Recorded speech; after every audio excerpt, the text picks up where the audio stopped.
to lose. I'm built to win. Applied myself. I filled it in. No time for the doubt, they counted me out, I'm getting it in, yeah. No time for no loss, I'm paying the cost, I'm in it to win, yeah. Refuse, mine, it can't be diffused. If you ain't thinking the same, then we playing by different rules.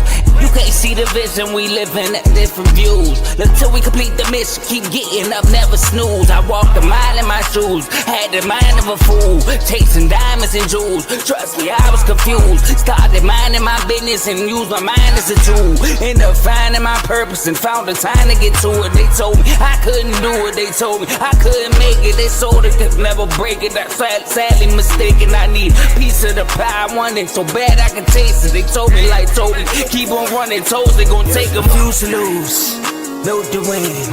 Applied myself, I filled it in.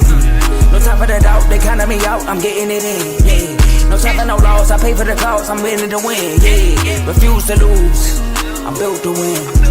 Applied myself, I filled it in. No time for the doubt, they counted me out, I'm getting it in, yeah. No time for no loss, I'm paying the cost, I'm in it to win, yeah. Refuse.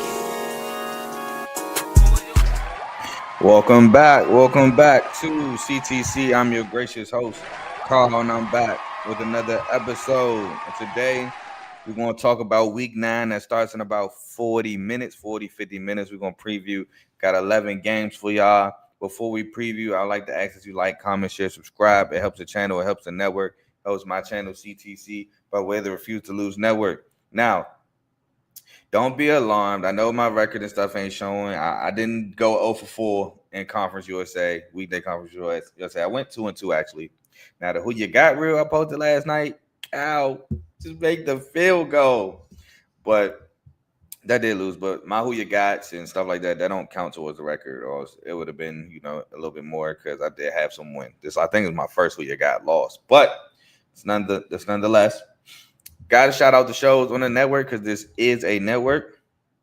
So we got the main show featuring Joe, Tomo, and Dave every Tuesday and Friday from 7 to about 8:30ish. We got Unfazed featuring Joe and AJ. They did not go live this Tuesday. They should be back next Tuesday from 9 o'clock Eastern, 8 o'clock Central to about 10, anywhere between 10:30 11 o'clock Eastern Central time. So 11 Eastern, 10 Central.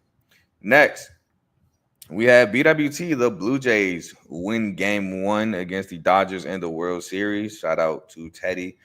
Be on the lookout for him. We got FFC, Fantasy Football with Coach Coombs. Week 8 started Thursday. The Chargers took care of the Vikings in dominant fashion. But make sure you're looking out for your fantasy football tips from Coach Coombs. Next, we have RBO, Real Ballers Only, featuring Vaughn. Make sure y'all check him out whenever he drops an episode. We have Dave's Doghouse, highlights and lowlights of sport. We have the Joe Jordan Show. Whenever he drops, he will be the morning guy. The Kings got a win yesterday, so shout out to him for that. So did my Pistons, by the way.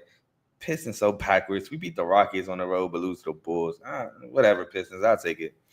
Next, and I think it's the final show we have on the network is In the Ray Corner, boxing episodes featuring Ty, Ricky, and Tomo. So make sure y'all check them out. They go live on Sundays. They don't go live every Sunday, though. So they go live on Sundays around 7 o'clock. So make sure y'all tune into them. And I believe that's all the shows we have on the network. So please like, comment, share, subscribe. And if you like what you're listening to, stick with us. Now let's get into week 9. And we are going to start with a ranked top 15 matchup. We have 8 Ole Miss trying to bounce back after a loss against Georgia, where they scored 5 touchdowns in their first 5 drives against 13th ranked Oklahoma, who's bounced back and beat South Carolina on the road last week. Now back in Norman. This game is 12 o'clock on ABC, and Oklahoma is 4.5-point favorites in this matchup. Now, if you're Ole Miss, got to protect Trinidad Chambliss against R. Mason Thomas and this D-line. This D-line is ferocious. That O-line is going to have their work cut out for them. Got to keep Trinidad upright, or at least give them lanes to run through. Establish Kawan Lacey. You got to establish the run just so that D-line won't be able to pin their ears back and go tee off on Chambliss. Feed Caden Lee and Trey Wallace, your two big time receivers, in my opinion. Contain John Mateer's legs and get off the field on third downs. That was a problem for Ole Miss last week. Like, again, they did not force a single punt last week. Georgia scored on every drive last week. Now, they didn't score a touchdown on every drive, but they still scored points on every drive last week. Now, for Oklahoma, got to sack Trinidad Chambliss. Get him on the ground, pressure him, get him on the ground. Force third and longs. Now, the reason why I say that is because that allows you to have guys like R. Mason Thomas pin their ears back and go after the quarterback. So you got to force them in third and longs. Next, establish the run. You got to establish the run game with Blaylock. Get Deion Burks the ball. Your explosive guy. And force turnovers. If you can force a turnover, score, force Ole Miss to, have to get down the field in a hurry, which, I mean, Ole Miss can do, but you're at home, you want to force some turnovers, get that Norman crowd involved, momentum, things like that. You want to do that. But my winner, I'm going with Ole Miss. Now, numerically in the rankings, this isn't an upset, but they are dogs coming into this one, so I'm not going to call it an upset. But I am taking Ole Miss as dogs in this matchup. I think this offense, it gets back, not get back on track, because it was pretty much on track against Georgia. It just had a bad fourth quarter. I think this offense is going to be humming through 4 quarters. Oklahoma's defense is really good. I can't stress that enough. It is. But Ole Miss offense, the efficiency it plays with, I think it's going to be it's going to show today in Norman. Oklahoma's offense, it can be a little up and down. And I don't know if Oklahoma's offense can stay with Ole Miss's offense. Georgia did a pretty good job of doing that. But Georgia's had showings of putting up 44 against Tennessee, of putting up 20-something against, I want to say it was 24 or 21 against Bama. And possibly some people say they should have won that game against Bama. Georgia's battle tested. I don't know if Oklahoma's offense is going to be able to have that showing that Ole Miss will. So I think Ole Miss offense will be the winning piece. Not the defense. I think the defense gets a couple stops. I don't think they give up points on every drive again. But I think the defense is just enough for their offense to take over this ball game. And I'm taking Ole Miss in this one. Next, we got 18th ranked South Florida. I didn't think I'd see the day with South Florida's in the top 20 in college football. But nonetheless, again, one of my group of 5 schools to look out for. So, make sure y'all tune into those in the off season, because, like I said, this is one of the teams I said to look out for, and they're here. Versus or on the road against Memphis. Now, South Florida comes into this one as 3.5-point road favorites. This game is 12 o'clock on ESPN2. Big matchup in American. Memphis took I'm going to say it was a bad L. They took a bad L to UAB last week. South Florida is still undefeated in the American Conference. The only loss is to Miami Hurricanes. So shout out to them for that. But South Florida, you got to be able to run the ball. That's what you do. That's your calling card. Yeah, Byron Brown can throw the ball, Chaz Nimrod and all those guys, but their calling card is to run the ball. So you got to be able to establish the run. Can South Florida continuously pick up third downs? That is going to be an issue. Their third down efficiency, can they be within the 50 percentile of third down conversion rate today? Contain Brandon Lewis's legs at quarterback. Force turnovers. By the way, this is the battle of 2 turnover-happy defenses. Both of these defenses turn the ball over at a high rate. And get off the field on third downs. That's been an issue for South Florida. It's been an issue of them consistently getting off the field on third downs. Now, later in the games, because their offense is so good when they go against inferior opponents, they have to get out of their game, and that's when they get off the field on third downs. But for real, South Florida, if they're not forcing turnovers to start the game, it's kind of tough for them to get off the field on third downs. Now, for Memphis, force third and longs. Why? Because that's not the calling card of South Florida. They want to stay in front of the chains. They want to have the playbook open. They don't want to be one-dimensional on third downs. They want to be able to have that element of surprise of the run or Byron Brown quarterback designed runs. So you put them in third and longs and force them to pass. That's not typically what Alex Golesh and his team wants to do. Don't let Byron Brown outside the pocket. He's such a playmaker. He's so hard to bring down once he escapes that pocket. and he normally rips off big chunk plays. So if you're Memphis, you don't want him to escape that pocket. Win the turnover battle. Again, the battle of two turnover happy defenses. So you got to win the turnover battle. Establish the run. And to me, Memphis has to strike first with a touchdown. Don't strike first with a field goal. Strike first with a touchdown. Let's get South Florida to play catch up. And my winner, this game, I'm going with the upset. This is an upset both books and numerically. I'm taking Memphis. Why? Because Memphis better. I think they got the better passing attack. I think they do a pretty good job against this South Florida defense. South Florida rushing attack. Now I do think Byron Brown gets his. Don't get me wrong. I do think Byron Brown gets his. But I think Memphis does a good job against the rushing attack, forcing South Florida to pass the ball, which is not what they typically want to do at a high rate.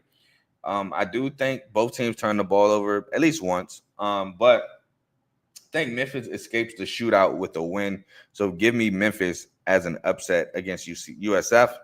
And next, we move on to Northwestern at Nebraska. This game is 12 o'clock on Fox Sports 1. Nebraska coming to this game as 7.5-point favorites. They're looking to bounce back after that Friday night loss against Minnesota last week, while Northwestern is humming after a 19-point win and a shutout against Purdue. Now, if you're Northwestern, Preston Stone has to be accurate. Got to be good with the football, delivering on-time, timely pass. Get to Dylan Raiola, the quarterback. Minnesota, 9 sacks last week against Nebraska. I'm not saying Northwestern going to get 9 sacks. Can you give me a 3? Can you give me a 4? That sounds about reasonable. Protect the football if you're Northwestern. No silly turnovers. I think Preston Stone on the year has 7 interceptions. Make this a low-scoring game. I don't think Northwestern is going to win a shootout. If Northwestern wins, it's probably a 21-8. I mean, not 21-8. 21-17, 21-14 game, 24-21. It's that's like a Big Ten Northwestern wins game. So I think Northwestern has to keep it around there and contain Emmett Johnson, the speedy running back, the hard running back for Nebraska. Now, if you're Nebraska, first things first, you got to keep Dylan Raiola upright. 9 sacks is unacceptable. Can't have that again. Establish Emmett Johnson. Force turnovers. Like I said, Preston Stone, I believe, has 7 interceptions on the year. Got to force some turnovers to get the ball back. Get Isaiah Hunter and Ja'Cory Barnes the ball, especially Ja'Cory Barney, the ball in open space. And pressure Preston Stone, man. Put some pressure on him, get him on the ground, force 30 longs, punt the ball, stuff like that. But my winner is Nebraska. I'm going with Nebraska. They're back home, back in their home environment. Going against the Northwestern team, really solid, to be honest. I think this is a really solid Northwestern team. I think the first game against Tulane was Northwestern finding itself. But I think Preston Stone found in this offense is finding a groove. I think this is a solid Northwestern team. Griffin Wildy at receiver, things like that. But I think Nebraska wins a close one. I think it's super close. I think the quarterback play with Nebraska is a little bit better. I think Nebraska defensively does a good job against the run. And I think ultimately it's a close game, but Nebraska pulls it out. So give me Nebraska to win this game. Next, take SMU at Wake Forest. SMU is 3.5-point road favorites in this matchup against Wake Forest. This game is 12 o'clock on the CW network.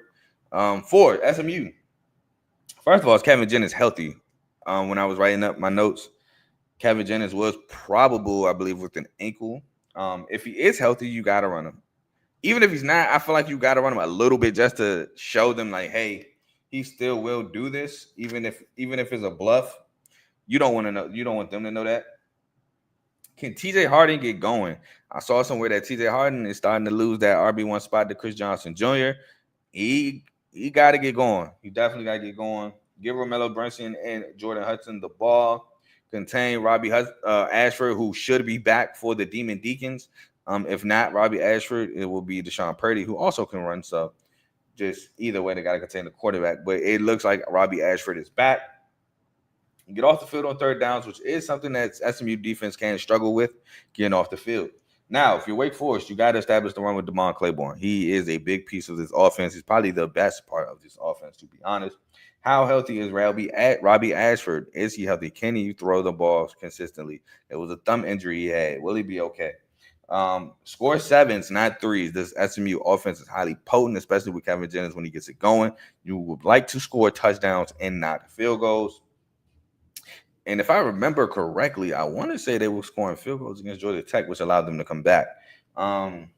Force turnovers. You want to get the ball back on home at home. Actually, you want to get the home crowd involved as well. So you got to force some turnovers and contain Kevin Jennings if he's running the ball, because that's that added dimension. Kevin Jennings is so explosive, so you don't want him to take off for big gains. My winner, I'm going with SMU. With the information I have right now, I'm going with SMU. And I think SMU, I don't think they blow them out. I think Wake Forest is a better team that I projected them to be. Robbie Ashford is definitely doing better than what I thought he would. Let's just get that out the way. I didn't think Robbie Ashford would be as good at Wake Forest, but he's doing better than I thought. And I think it's a close one, but SMU, I think it's a battle of offenses. And I think SMU wins the shootout against Wake Forest. So give me SMU to win this one. Next, we have a top 15 matchup again. We have 15th ranked Missouri at 10th ranked Vanderbilt. Who would have thought that I'm saying that Vanderbilt is top 10? I mean, if I'd have said this 5 years ago, I'd have been looking crazy. But last year, I thought it was possible. Not to be top 10, but ranked, and ranked highly. Now, Vanderbilt comes into this one after beating LSU at home, and welcome back to Nashville. You are back home again. Missouri, last week, they coming off a double overtime win against Auburn on the road. Cheyenne Young was talking crazy at the coin toss, but they got it done. The Missouri Tigers got it done. Now, Mizzou, they got to run Bo Prabula, man. You gotta show the threat of the quarterback run. Vanderbilt's defense, I would say Vanderbilt's defense is susceptible to the quarterback run, even though they see it in practice all the time. But run Bo Prabula, get Ahmad Hardy going. Get that boy going. He's one of the best at breaking tackles and creating extra yards after contact. So you want to get him going. Stop Diego Pavia. Point blank, period. You got to stop Pavia, man. He is the engine for the Vanderbilt offense. You got to find a way to stop him. You want to force third and longs because that's not what Vanderbilt wants to do. Now, Pavia does some crazy things to convert them, i.e. that LSU game where he ran across the field, fake, spun, threw backs across his body to the running back on the other side. He does some crazy stuff to convert, but you don't bank on that to continuously happen. And you want to force some turnovers because, again, Vanderbilt lost their only games to Alabama with interceptions by Pavia. Now, Vanderbilt, you want to establish Cedric Alexander, get him going as well. Maybe he breaks a long run against this Missouri defense. You want to run Diego Pavia. I mean, that's the motor for your offense. Get off the field on third downs. That's going to be tough for Vandy against Mizzou, but you got to get off the field. Contain Bo Prabula. And don't let Ahmad Hardy break tackles, man. You got to get him down on first contact. You hit him at the line of scrimmage. Don't let him break the tackle and go for 4 or 5 yards. You bring him down where he is hit. You bring him down at the point of contact. But my winner, is Vanderbilt, man. This train just keeps on going. Clark Lee got the boys dialed in, and Diego Pavia is looking like an unstoppable force. And shall I say he is looking like a Heisman contender. Diego Pavia is just a gamer. He's a baller. His numbers don't look that great. You look at the box score and you wonder, like, how is he doing so well? But if you look at the play on the field, that man is just a force, man. So I think the willpower, the engine of Diego Pavia in this Vanderbilt offense gets the job done against Mizzou. Got some comments.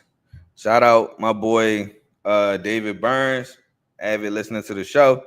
He said watching from Cedar Hill, Texas. He said he's waiting on Mizzou Vandy. I just went over that game. I got Vanderbilt over Mizzou, man. I do got him winning that one at home just because Pavia, man, he's looking like a super Heisman right now. And he says, by the way, good morning. And good morning to you as well, my boy. Appreciate you for tuning in as always. I talked about your Northwestern Wildcats today, too. I talked about them playing against Nebraska. I got Nebraska winning, but I got y'all keeping it super close. I think it's going to be a really good game.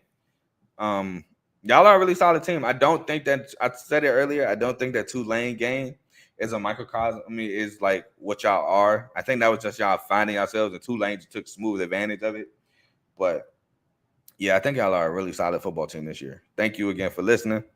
Next, we got BYU and Kalani Sitake and the boys versus on the road against Iowa State. Now, surprisingly to me, with all the injuries, Iowa State is 2.5-point favorites this game on 3:30 on Fox. Now, for BYU, you got to sack Rocco Beck. Get to the quarterback. He is the he's not like Pavia, but he kind of is though. But he's you know what I'm gonna say he is. He's the engine for this offense. He is like Pavia. Ever since Rocco Beck took over his freshman year, Iowa State has been balling and has not looked back. Now they do have to stop the run though, because BYU is run heavy with L.J. Martin and Bear Blackmeyer at quarterback. Got to stop the run.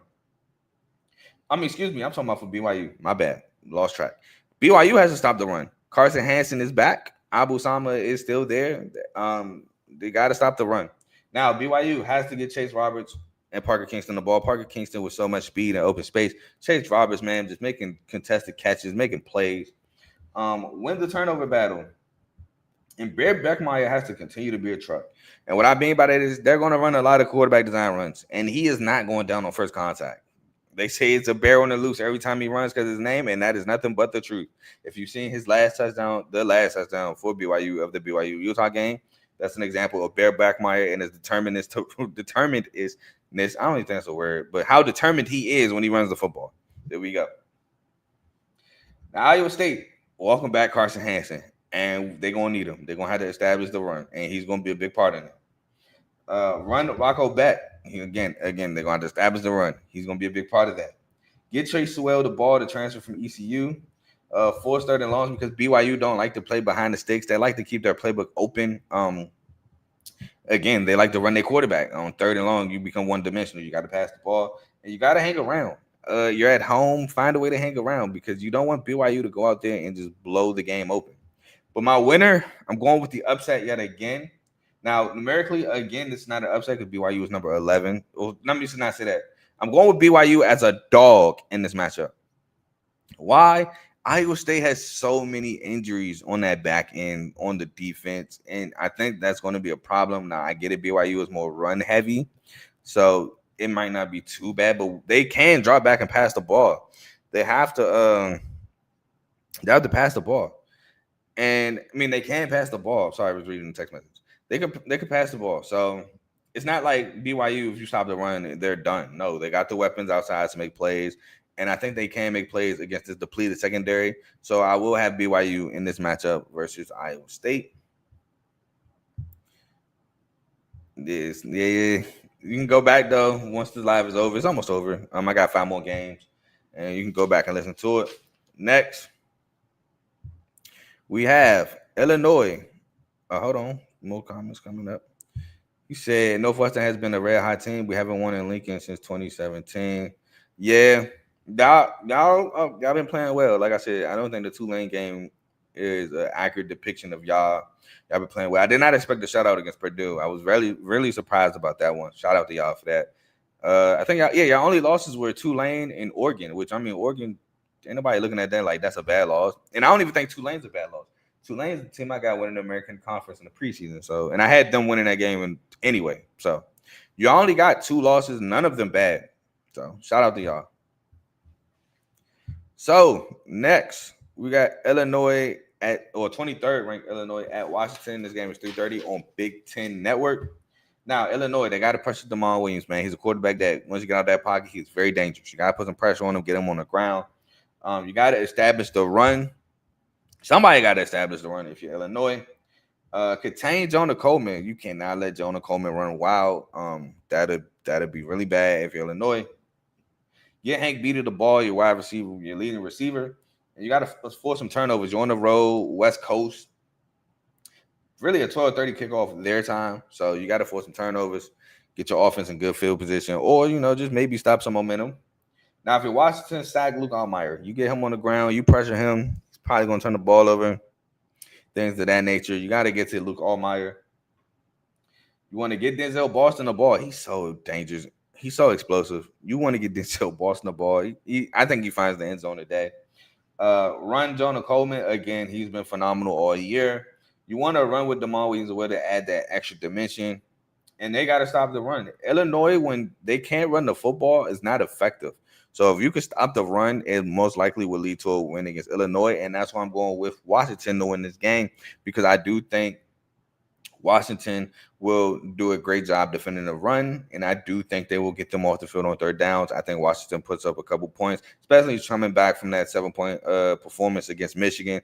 I think Illinois does a better job. Washington does a better job at home against Illinois. So give me Washington to win this game. Numerically, this is an upset. Washington's unranked. Illinois is ranked 23rd. So this would be an upset, but in the books, they're not dogs. So give me Washington. Next, I think this is going to be one of them games right here. We got Minnesota at Iowa.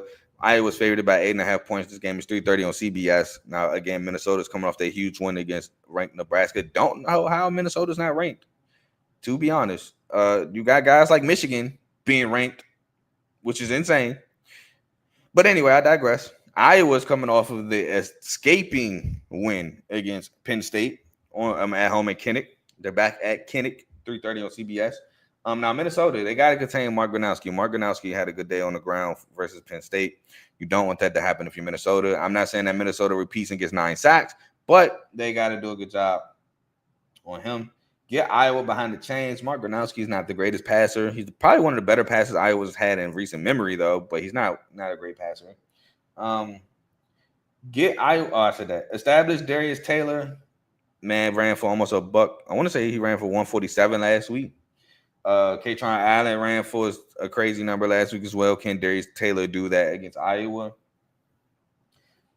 Get Javon Tracy and LeMekhi Brockington the ball and stop the run of Kamari Morton and I can't remember Patterson's first name. It's not Dean. That's the receiver for Georgia Tech. I can't remember his name right now. But Iowa, they got to establish Kamari Morton. Got to establish that type of run, which, I mean, it was tough for Nebraska to do. But Iowa, you're built on establishing the run. So got to establish the run. You got to contain Darius Taylor. Get to Drake Lindsey. You got to pressure Drake Lindsey. Drake Lindsey's been playing super well for the Minnesota Golden Gophers at quarterback. Got to get him on the ground. Stay ahead of the chains and get Caden Weegan the ball in open space. He's their best guy in open space. He returns punts. He's super dangerous in the return game as well. You got to get him the ball in open space. But my winner, I'm going Minnesota. I'm going Minnesota outright. Why? I think that defense is just super tough. PJ Fleck and the boys, they're just super tough defensively. It's tough to run the ball. It's tough to do a lot against the Minnesota defense. Iowa being so predicated on the run, I think they have a tough day getting the scoring ranges. While when Minnesota score touchdowns, it feel like they're just daggers through your chest. And if they score too many, well, they score a couple, it just feel like the game could be a 7 to 10 point game. It feel like it's actually like 40 to 50 points. That's how bad it is when Minnesota score touchdowns because of how good that defense is. And I don't think that changes today. Give me Minnesota to beat Iowa. You said Wildcats defense ranks 13th in total defense, but we are expecting to be in the top 10 in defense, allowing over 279 yards, and offense ranks 49th, and that can be better.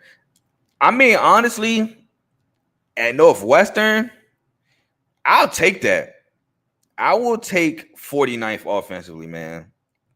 That's probably as high as been. Well, y'all had Ben Bryant. Y'all was pretty good with Ben Bryant 2 years ago, but I'll take that at Northwestern, especially with Preston Stone. I definitely will take that.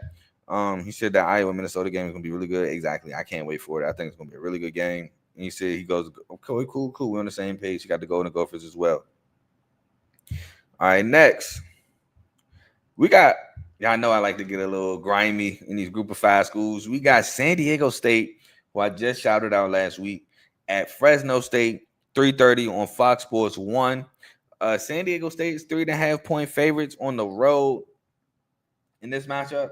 Now, San Diego State, man, you got to pressure EJ Warner. EJ Warner, 10 touchdowns, 9 interceptions, man. He's been turning the ball over. So if you can get to him, I feel like you can get the ball in your defense's hands and set up that offense. Especially, man, San Diego State got some really impressive outings on defense this past season. Again, namely the shutout of California at home, 34-0. Super impressive outing there. Stop the trio of backs that they have. They got a trio of backs, man. And what is it? Rashawn Luke, and I think it's Donaldson. They're both really fast. So they got a trio of backs you got to look out for.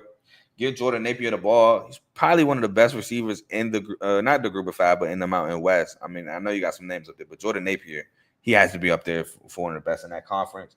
Establish the run with Lucky Sutton. and force turnovers. Again, San Diego State defense has a pretty good outings this season. Now, if you're Fresno State, EJ Warner got to protect the ball. You cannot give San Diego State extra possessions. Cannot. You got to establish the run. You got to try to establish the run. Even if it don't work a couple times, you got to keep working at it. Eventually, it'll pop.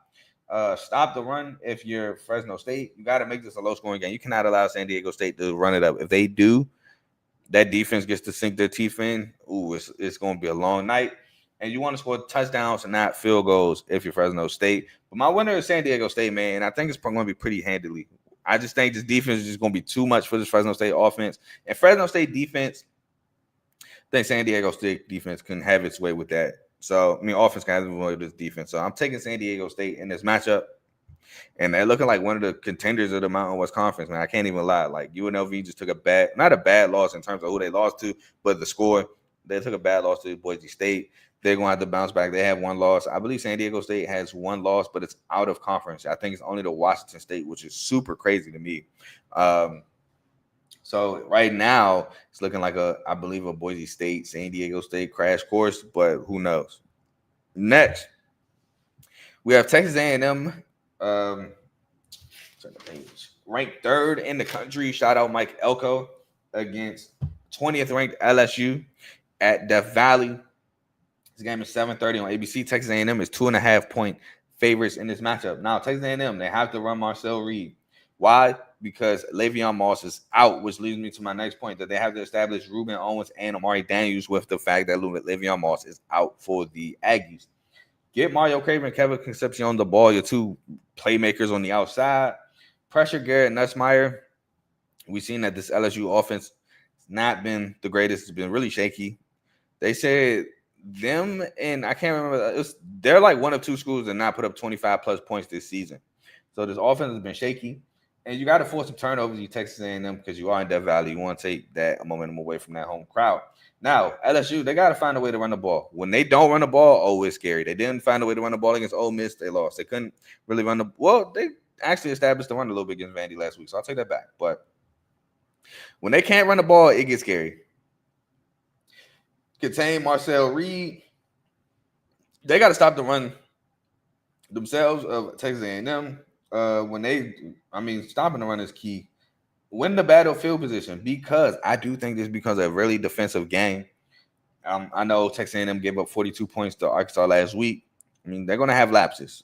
I don't think they have a lapse this week, and they stop the run. Oh, excuse me, not stop the run. And protect Garrett Nussmeier if you're LSU. But my winner is Texas A&M. Why? The better offense, in my opinion. Even with Marcel Reed, who he's been playing pretty well. Can't lie, he's been playing pretty well. He has that added dimension of running the football. I think they'll be fine with Le'Veon Moss being out.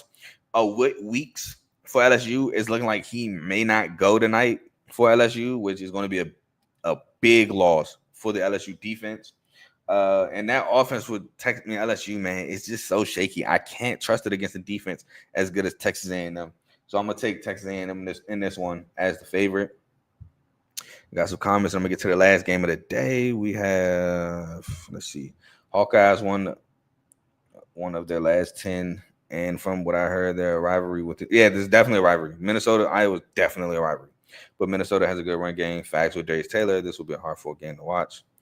I predict. Oh, okay, gave us a score. Shout out to you, David. You got Minnesota 24, Iowa 17. Facts.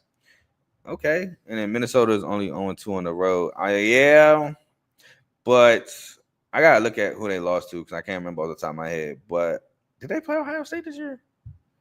I want to say one of those was Ohio State. Let me look real quick. I can't remember all top who they played.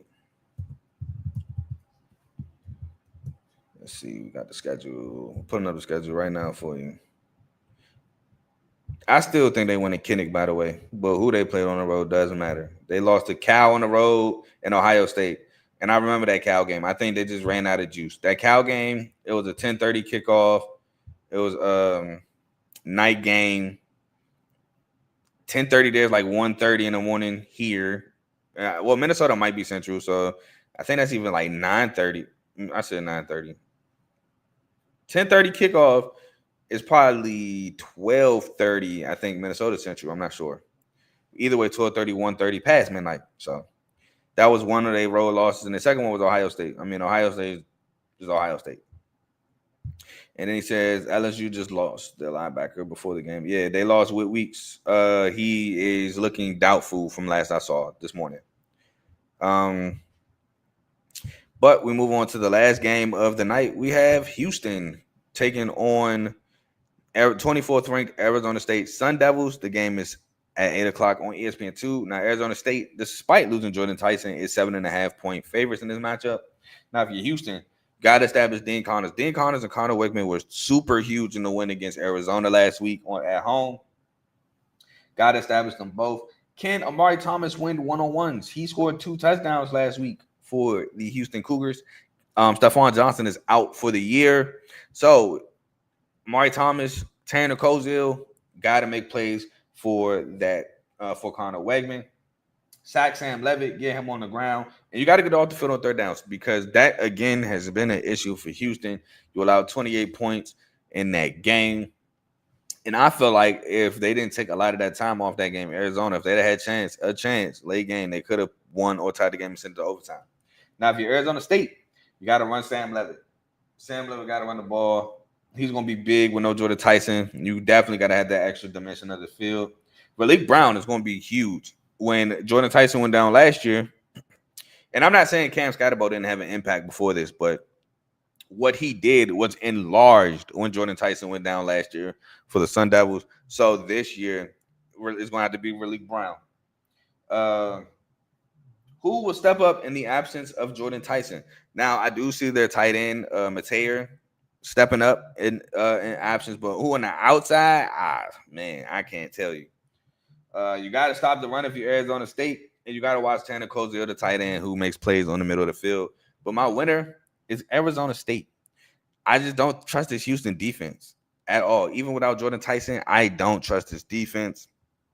I think Arizona State still does a good job in scoring points against Houston. And this Arizona State defense is, I think, underrated. Prince Darbo and the boys, I think they give Connor Wegman fits with that D-line. They just find ways to make plays and turn the ball over. So I think this defense has a good day against Houston. Just give me Arizona State in this matchup. And that is the end of my Week 9 preview. We got about 10 to 20 minutes until kickoff. Question is what happened to Alex. He got hurt. I can't remember how he got hurt in last week's matchup. To be honest with you, I want to say it was last week. I can't remember. Let's look what injury it is. I don't remember. Now, I watched the Vandy game fully, and I just don't remember the injury. What week's injury of this time? Okay, I know that. Oh, he's officially out. I just saw he was out. This morning I saw probable. Now I seen out. So I'm glad you had me look at this. A bone bruise in his ankle. So, ankle injury, which I didn't even remember seeing. Get that out of there. But yeah, that has been. Oh, he says, so glad Texas dropped all the way to rank 22. That this team went from 1 to 22. That they shouldn't be ranked. Texas should not be ranked, in my opinion. They played tonight against Mississippi State at Mississippi State. I wouldn't be surprised if Mississippi State won that game. I didn't want to talk about it, but because Texas hasn't been good.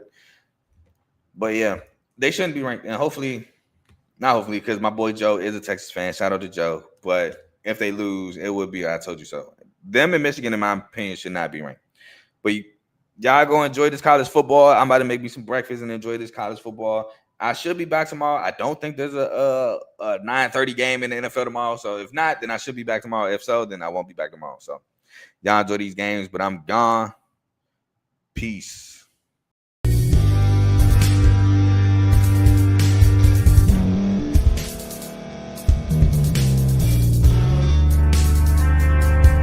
Thank you for staying to the end. If you're watching this on YouTube, please like this video, subscribe, and also hit that notification button so you can be notified next time we put out a video. If you're listening on any podcast platform, subscribe and hit that notification button, y'all, so you can be notified we put out another podcast audio. And last but not least, hit that share button. No matter what you're listening to or watching it, hit that share button and send it to somebody that you know that would love to watch this episode you just listened to.